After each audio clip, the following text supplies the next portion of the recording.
8টি pigeon lock. আমি তার কাছ থেকে কিছু ওষুধ নিয়েছিলাম রাকেশ দা। তা ওষুধটা হলো গ্রিন ডায়রিয়া, সুখা, আর হচ্ছে যে হাড্ডি বেরিয়ে যাওয়া। তা পায়রা আমার ওষুধ খাইয়েও রিকভারি হচ্ছিলোই না।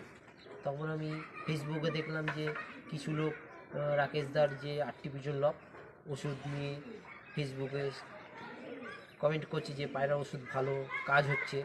তা সেইখান থেকে আমি নাম্বার নিয়ে রাকেশদার সাথে আমি যোগাযোগ করাতে সে আমায় ওষুধ পাঠায় কোরিয়ার মাধ্যমে। পাঠানোর পর সে ওষুধ উনি আমাকে যেভাবে বলে খাওয়াতে সেভাবে খাওয়ানোর পর পায়রা পুরোপুরি ফিট। আর কিছু পায়রা এখনও যেমন পায়রা ওই ওষুধটা এখনও আমি চালাচ্ছি, মোটামুটি ঠিক। ওই পায়রাটা যেমন একদম মরে যাওয়ার মতো পরিস্থিতিতে ছিল, ওটা পুরোপুরি দেখেন এখন পুরো দাঁড়িয়ে গেছে। তার রাকেশদাকে ধন্যবাদ জানাই এভাবে মানুষের পাশে থাকার জন্যে।